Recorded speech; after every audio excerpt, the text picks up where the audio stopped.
몇 주 전에 저는 저희들이 사는 동네 사우스 마운틴에 있는 성경 공부 그룹 몇 사람과 함께 시애틀 타코마 여행 갔다 온 거 여러분 아시죠? 즐겁고 유익한 시간을 가졌습니다. 5박 6일이었었죠. 그 여행을 하면서 동행한다고 하는 사실에 대해서 또 다시 한번 생각하고 경험할 기회를 가졌습니다.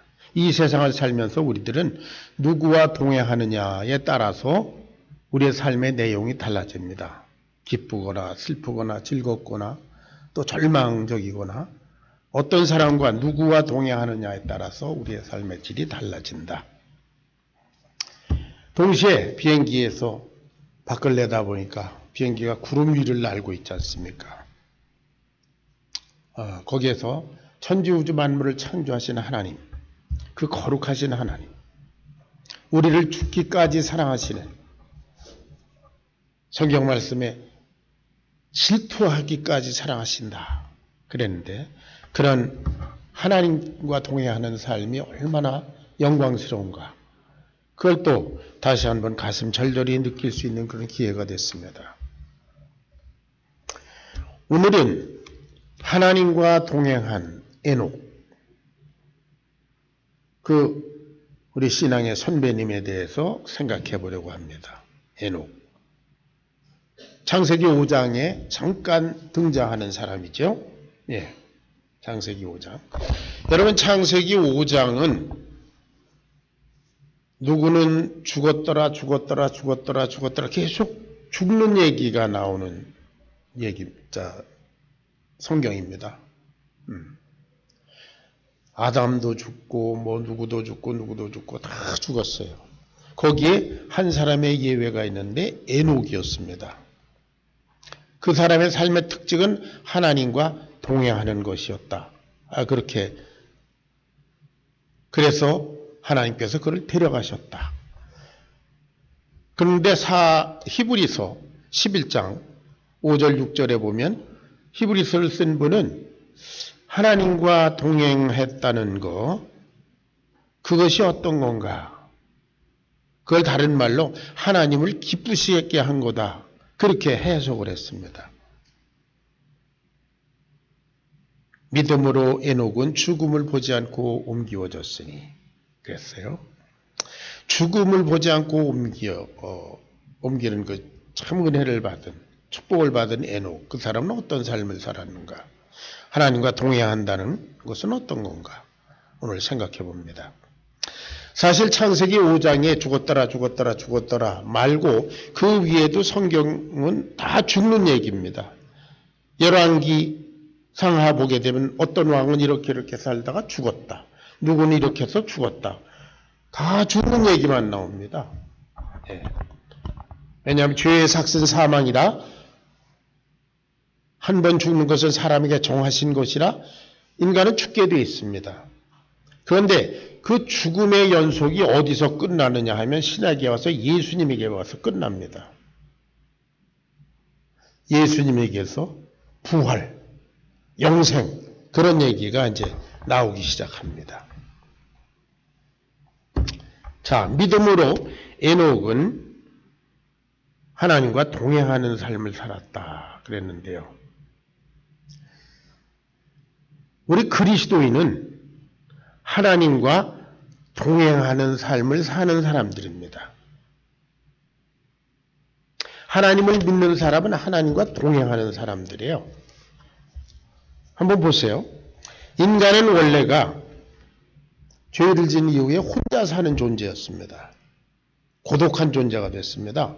처음에는 에덴 동산에서는 하나님과 동행하는 삶을 살았는데 죄를 짓고 난 다음부터 어떻게 됐느냐 하면 하나님과 분리가 됐지요. 원수가 됐습니다. 그런가 하면 인간끼리도 서로 원수가 됐어요. 창세기 4장에 보면 막 살육하고 죽이고 그런 얘기가 나오지 않습니까? 인간끼리도 원수가 됐어요. 그런가 하면 물질 세계하고도 원수가 됐습니다. 땅을 갈아도 가시덤불과 엉겅퀴가 나고 이게 뜻대로 뭔가 안 됩니다. 그래서 인간은 철저하게 분리돼서 혼자 사는 고독한 존재가 됐습니다. 죄 때문이죠. 그런데 예수님을 믿는다, 예수님을 영접한다, 그 말은 그때로부터 예수님과 동행이 시작됐다, 그런 뜻입니다. 믿습니까? 예수님을 믿는다는 것은 뭐예요? 예수님을 주로 영접했으니까 그전에는 혼자 살던 사람이 예수님과 동행한다는 얘기예요.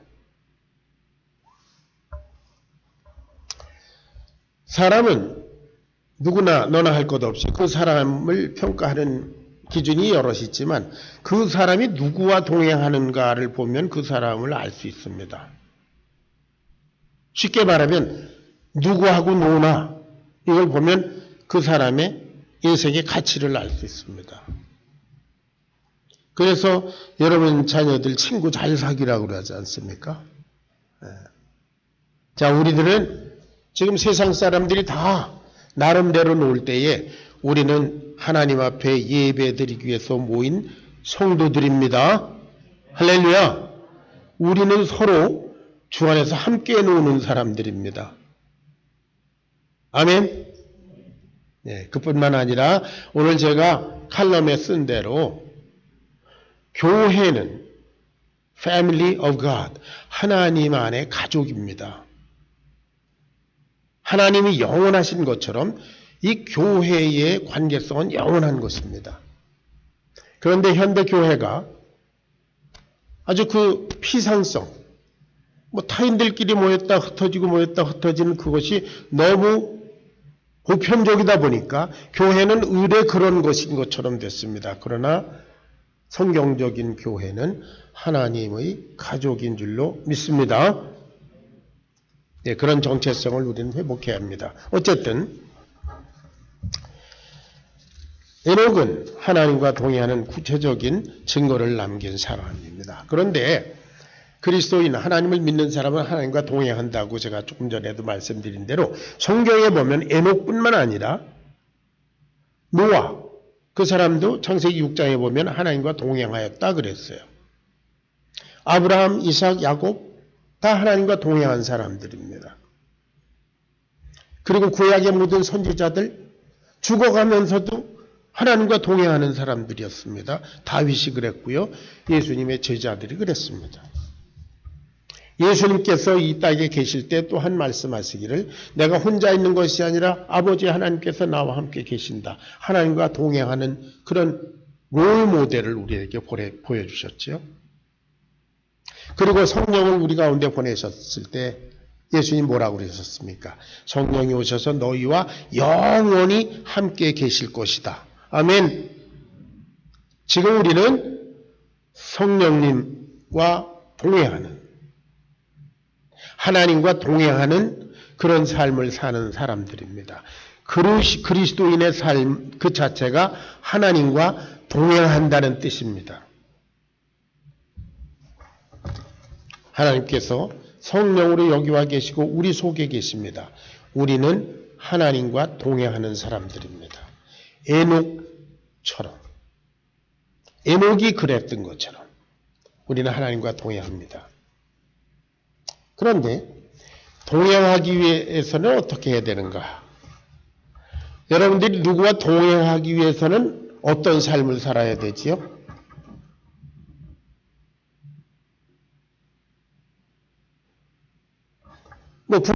부부간의 인생을 동행한다. 그러면 거기 어떤 삶의 내용이 있어야 합니까? 예, 서로 순종하는. 마음이 합해서 서로 순종해야 동행이 가능합니다. 난 도저히 이 사람하고 못 살겠다. 그러면 동행이 안 되지요. 동행하기 위해서는, 특별히 하나님과 동행하기 위해서는 순종이 절대적으로 필요합니다. 왜냐하면 하나님은 거룩하신 분이시니까. 우리는 불완전한 존재이고, 그러니까 하나님과 동행하기 위해서는 우리는 하나님께 절대적으로 순종해야 합니다. 우리가 인간들끼리도 서로 여행할 때 정말 즐거운 여행이 되려면 어떻게 해요? 서로 순종해야 돼요. 마음이 합해야 됩니다. 그렇지 않으면 불편합니다.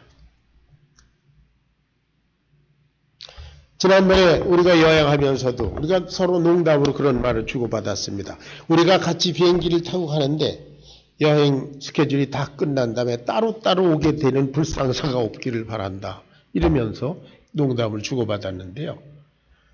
서로 순종하고 마음이 합해지지 않으면 불편해서 헤어지게 마련입니다. 절대자인 하나님과 동행하기 위해서는 우리는 하나님의 말씀에 절대적으로 순종해야 되는데요. 여기에서 아담과 하와가 실패했습니다. 선악을 알게 하는 나무의 실과는 먹지 말라. 먹지 않으면 너는 에덴 동산에서 나와 동행한다. 그런 뜻인데 이 사람들이 먹어버렸어요. 불순종했습니다. 그래서 결국 하나님과 갈라졌습니다. 이 세상에서 동행하기가 가장 힘든 사람이 어떤 사람이에요?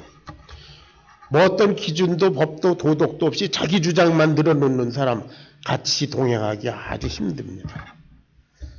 그런 사람과 동행하는 삶 자체가 지옥입니다.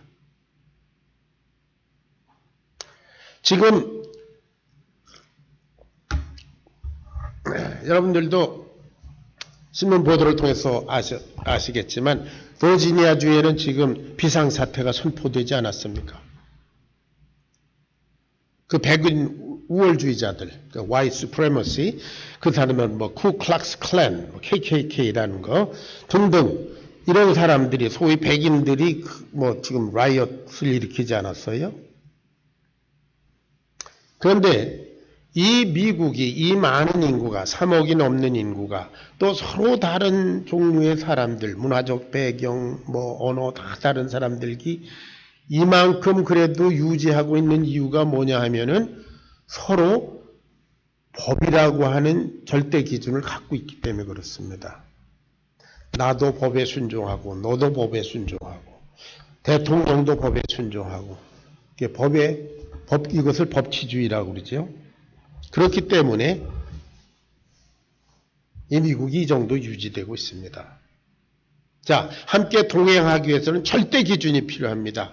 그런데 우리는 상대적인 존재이기 때문에 우리는 기준이 될 수가 없습니다.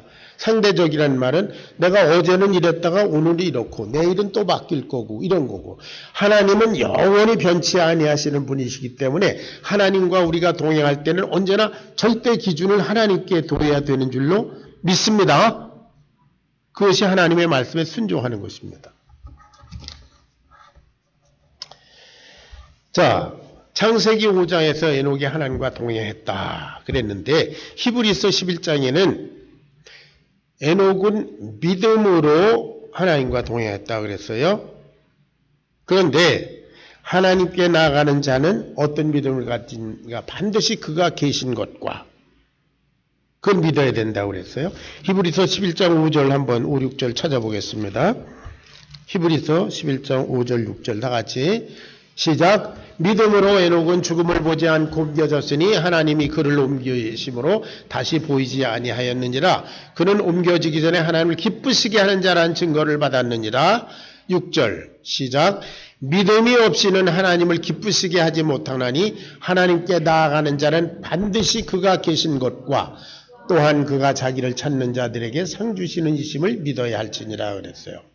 어떤 믿음을 가졌는가? 하나님께 나아가는 자는 반드시 그가 계신 것과 무슨 뜻입니까? 하나님이 반드시 존재하신다 그런 겁니까? 이건 무슨 말이냐 하면은 하나님께 나아가는 자는 하나님이 반드시 그와 함께 그의 삶의 현장에 계신 것과 그것을 말하는 것입니다. 하나님의 존재에 난 믿는다. 그게 아니라 하나님이 지금 여기 나와 함께 계셔서 우리의 예배를 받으시고 내가 하는 설교를 들으시고 이게 제대로 하나 안 하나 감찰하고 계신다. 하나님은 우리들의 삶의 모든 현장에 거기에 계신다. 아멘? 그런 뜻이에요. 하나님께 나가는 자는 내가 가는 모든 곳에 하나님이 함께 계신다. 그것을 믿는다는 거예요. 그러니까 어떻습니까? 그 행동이나 마음씀이나 이런 것들이 전혀 달라지겠지요. 하나님이 교회 예배당에서 계셨는데 저기에선 안 계신다. 그러니까 제멋대로 막 행동하게 되겠지요. 그것이 아니라 하나님께 나아가는 자는, 하나님과 동행하는 자는 하나님이 모든 삶의 현장에 함께 계시는 것을 믿고, 그리고 그분은 그 삶의 결과에 대해서 반드시 상급을 주시는 분이시다. 그걸 믿는다, 그런 뜻입니다.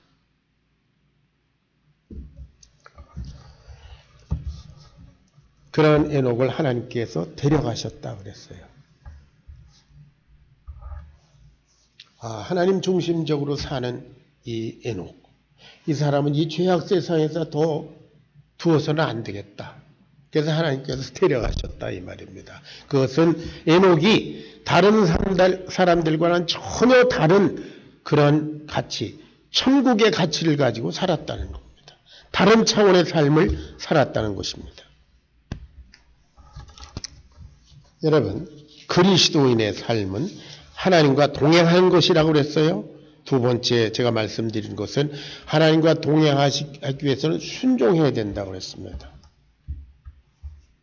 근데 순종하기 위해서는 어떻게 되는가? 하나님의 뜻을 알아야 되겠죠. 하나님의 뜻을 모르고 내가 내 멋대로 순종하게 되면 어떻게 해요? 하나님의 뜻을 거역할 수도 있습니다. 베드로라는 사람 잠깐 보실까요? 그 사람은 예수님께서 잡히시던 그 저녁에, 밤에 예수님께서 이제 최후의 만찬을 드시고 발을 씻겨주시는 그런 일을 하셨습니다. 요한복음 13장에 보면. 그래서 제자들 발을 이렇게 씻기고 내려왔는데 베드로 차례가 되니까 주님께서 내 발을 씻기십니까? 절대 안 됩니다. 라고 거절했어요. 그러니까 예수님 뭐라고 그러셨어요? 내가 네 발을 씻기지 않으면 너하고 나하고 아무 상관이 없는 관계가 된다. 그러니까 그래요? 그럼 내 발뿐만 아니라 손과 머리까지 다 씻겨주십시오. 그랬더니 예수님께서 이미 목욕한 사람은 발만 씻으면 된다. 어떻게 갈팡, 지팡, 우왕, 좌왕 하나님의 뜻이 어디 있는지, 주님의 뜻이 그 심정이 무엇인지 몰랐어요. 나중에 성령을 받은 이후에 알게 됐습니다. 저와 여러분이 오늘날 하나님의 뜻을 알 수 있는 유일한 길은 이거라고 말씀드렸죠. 하나님의 말씀과 성령의 역사를 통해서만 알 수 있습니다. 내가 눈을 감고 하나님은 어떤 뜻을 두고 계실까? 하나님은 나의 인생에 어떤 계획을 가지고 계실까? 눈을 감고 생각해보면 안 됩니다. 여기서 발견해야 합니다. 여기서. 자기중심적인 자세로는 하나님께 순종할 수가 없습니다. 오늘날에도 얼마나 많은 사람들이 자기중심적으로 하나님을 섬기는지 알 수 없습니다. 나름대로의 열심입니다. 그러나 우리가 객관적으로 보면 저건 하나님의 뜻과는 다른 것인데 그런 의문을 가질 때가 있습니다. 예수님 당시에 바리새인의 서기관들과 사두개인들 그런 사람들이 가장 신앙적으로 열심이었던 사람들인데요. 그 사람들은 하나님의 뜻과 달리 하나님의 아들을 십자가에 처형시켰습니다. 그것도 하나님의 영광을 위해서. 이런 아이러니가 벌어지게 마련입니다. 순종하기 위해서는 어떤가? 하나님의 뜻을 알아야 된다고 그랬죠? 아멘? 근데 순종하기 위해서는 또 어떤 게 따르냐 하면요. 희생이 따릅니다. 자기 부인이 따릅니다. 우리가 우리 자신을 주장하면서 순종할 수는 없습니다. 아담이 자기 자신 보암직도 하고 먹음직도 하고 지혜롭게 할 만큼 탐스럽기도 한 그런 걸 부인하지 않으니까 하나님의 말씀에 순종할 수가 없었지 않습니까? 우리가 주님께 순종하기 위해서 그분의 뜻을 알아야 되는데 그 뜻을 안다고 해도 순종하기 위해서는 희생이 따른다는 사실입니다. 셀프 디나이얼, 자기 부인입니다. 왜냐하면 우리는 죄의 근성과 그 습관이 몸에 밴 사람들이기 때문에 그렇습니다. 여러분, 마약 중독 걸린 사람들, 알코올 중독, 또 도박 중독 걸린 사람들, 뭐 이런 사람들, 그 리하빌리테이션 과정을 거치지 않으면 안 되지 않습니까? 자기 마음에는 이걸 안 하고 싶어도 이게 안 돼요. 그래서 그 사람들은 치료를 받고 그리고 그룹으로 훈련을 하고 그래서 계속 훈련해서 그 재활의 과정을 거칩니다. 그렇지 않으면 그 addicted 거기서 못 벗어나요. 우리 신앙의 선배들도 아브라함을 비롯해서 모든 사람들이 다 이런 훈련 과정을 거쳤습니다. 우리들도 역시 죄의 근성에 중독된 환자들입니다. 안 된 말씀이지만 저와 여러분 다 제멋대로 살던 죄에 중독된 사람들이에요. 그래서 도박이나 알코올이나 마약 중독처럼 그 후유증이 남아 있습니다.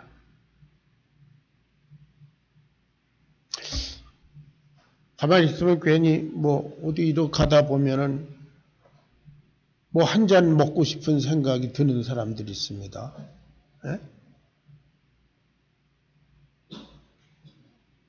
특별히 음식이 뭐 가득 쌓여있으면 한 잔 같이 했으면 그러면서 뭐라 그러냐면 성경에 술 취하지 말라 그랬으니까 취하지만 않으면 한 잔 먹고 싶은 그런 중독증이 있어요. 뭐 한 대 피우고 싶은 중독증이 또 있을 수도 있습니다. 예. 기왕에 얘기가 나왔으니까 말이죠. 뭐 술 취하지 말라 그랬으니까 취하지만 않으면 되지 않는가 이런 소리들 합니다. 그러나 이렇게 취한다는 기준이 뭔가? 한국 사람들은 취한다 그러면 아주 고주망태가 돼서 인사불성이 되고 아니면 그렇게 토하고 뭐 이렇게 해야 취한다 이렇게 생각하는 경향이 있는데요. 뭐 한 잔 마시고 싶은 게 이미 취한 상태입니다. 유혹받은 상태이기 때문에요. 여러분 중에 마리화나를 하는 분은 없는 것 같아요. 그죠? 혹시 마리화나 하는 분 있어요? 예. 이제 마리화나는 미국에서 뭐 여러 개 주에서 이제 합법화됐습니다. 뭐 우울증이 있고 뭐 이렇게 되면 마리화나를 약으로 메디칼 유즈로 써도 된다. 그런데 마리화나 좀 피우면 안 될 거 뭐 있어요? 예? 중독만 안 되면 된다. 마리화나도 한 대 피우고, 뭐 담배도 한 대 피우고, why not? 그러나 여러분 마리화나 피우면 안 되잖아요. 한 대라도. 여러분 자녀들, 여러분 뭐 어떨지 몰라도 여러분 자녀들이 아빠 나 그냥 마리화나 한 대만 피울게요. 그러면 그래 한 대 뭐 너 중독만 안 되면 된다. 이럴 부모가 어디 있어요? 마리화나는 손도 대지 마. 이러면서 술 취하지만 않으면 되니까 한 잔 마셔도 돼. 그러다 두 잔 또 마십니다. 그러다 석 잔 마십니다. 그게 취하는 거예요. 예수님께서는 간음에 대해서 얘기하실 때 여자를 보고 음욕을 품으면 이미 간음한 거다 그렇게 보셔요. 예수님은 우리가 취했느냐 뭐 담배를 한 대 피웠느냐 안 피웠느냐 그런 행위를 보시지 않고 그 동기를 보시는 분이십니다. 너 술을 왜 마시려고 그래 한 잔을? 너 마리화 한 대를 왜 피려고 그래? 그 동기를 보시는 분이에요. 믿습니까? 아멘? 예. 다 한 잔씩 마시고 싶은 그런 욕구를 숨기고 있어서 아멘을 잘 안 하시는 것 같은데 이거 심각한 겁니다. 예. 그건 약간 옆길로 흘렀는데요. 어쨌든 우리들은 영적으로 죄의 근성에 중독된 자들이기 때문에 영적 재활이 필요합니다. 우리가 함께 예배하고 함께 기도하고 말씀 훈련받고 그러한 과정이 필요합니다. 그렇게 되면은 에녹에게서 볼 수 있는 바와 같이 하나님과 동행하는 자에게는 확실한 증거가 있게 마련입니다. 주관적인 증거, 객관적인 증거가 그것입니다. 에녹은 하나님께서 데려가시는 그런 객관적인 증거를 우리가 봤습니다. 노아가 방주를 지어갑니다. 계속 방주가 완성되는 것이 객관적으로 보입니다. 결국은 완성돼서 홍수 왔을 때 물에 툭 떴다고 그랬지 않습니까? 제자들 역시 평범한 사람들이었고 처음에는 뭔지 헷갈리던 사람들이었습니다. 그러나 그들이 하나님과 동행하는데 그 삶에 성숙하다 보니까 어때요? 사람들이 변화됐습니다. 복음을 위해서 주님을 위해서 목숨을 거는 사람들이 됐습니다. 저와 여러분이 하나님과 동행하는 자들로서 그리스도인들로서 이런 주관적이거나 객관적인 증거가 있는가 살펴봐야 합니다. 자, 하나님과 동행하는 자, 그것이 하나님을 기쁘시게 하는 거라고 그랬습니다. 창세기 1장에 보면 하나님께서 인간을 심히 기뻐하셨습니다. 그 인간이 하나님과 동행할 때 하나님은 심히 기뻐하십니다. 저와 여러분이 예배드리는 것, 기도하는 것, 말씀으로 하나님과 가까워지는 것, 이것을 하나님은 심히 기뻐하시는 줄로 믿습니다. 하나님과 동행하는 에녹을 데려가셨다. 여러분, 성경에 하나님과 동행하다가 죽음을 보지 않고 에녹과 같이 옮겨간 사람들의 예가 몇 가지 있습니다. 열왕기하 2장 11절을 읽겠습니다. 다 같이 시작. 두 사람이 길을 가며 말하더니 불수레와 불말들이 두 사람을 갈라놓고 엘리야가 회리바람을 하늘로 올라가더라. 엘리야와 엘리사가 서로 대화하고 있을 때 중간에 불수레와 불말이 내려오더니 갈라놓고 그리고 회리바람, 토네도 같은 바람에 끌어올려서 죽음을 보지 않고 옮겨갔습니다. 사도행전 1장 9절을 봅니다. 예수님의 얘기입니다. 시작. 이 말씀을 마치시고 그들이 보는데 올려져 가시니 구름이 그를 가리워 보이지 않게 하더라. 예수님 승천하신 모습입니다. 제자들이 보는데 예수님께서 구름 속으로 끌어올려서 공중으로 가셨습니다. 천사가 말하기를 너희들 하늘 쳐다볼 거 없다. 그분 이제 하늘로 가셨다. 가신 그 모습 그대로 다시 오실 것이다. 이렇게 말씀합니다. 에녹이나 엘리야나 예수님이나 그 승천한 그 모습들이 이미 역사적인 기록입니다. 이미 발생한 역사적인 사건입니다. 이제 마지막 한 사건이 나왔습니다. 데살로니가전서 4장 16절부터 18절까지입니다. 다 같이 읽겠습니다. 시작. 주께서 호령과 천사장의 소리와 하나님의 나팔로 친히 하늘로부터 강림하시리니 그리스도 안에서 죽은 자들이 먼저 일어나고 그 후에 우리 살아남은 자들도 그들과 함께 구름 속으로 끌어올려 공중에서 주를 영접하게 하시리니 그리하여 우리가 항상 주와 함께 있으리라. 그러므로 이러한 말로 서로 위로하라. 마지막 한 사건이 남았습니다. 예수님 재림하실 그때에 그리스도 안에서 죽은 자들, 예수님 믿고 죽은 자들이 먼저 부활하고 그 후에 우리 살아남은 우리들도 저희들과 함께 구름 속으로 끌어올려서 공중에서 주를 영접한 이후에 만난 이후에 영원히 지속될 것이다. 이것이 우리들의 소망입니다. 마지막 남은 사건, 예수님께서 내가 속히 오리라 하신 후에 2000년 지난 거 여러분 아시지? 주님 곧 오십니다. 마라나타. 아멘. 주 예수여 어서 오시옵소서. 하나님의 역사의 결론의 부분에 사는 저와 여러분들입니다. 마지막 한 사건, 주님 재림하실 때 들려 올라갈 것, 그것을 염두에 두고 그것을 소망에 두고 그러므로 이러한 말로 서로 위로하라.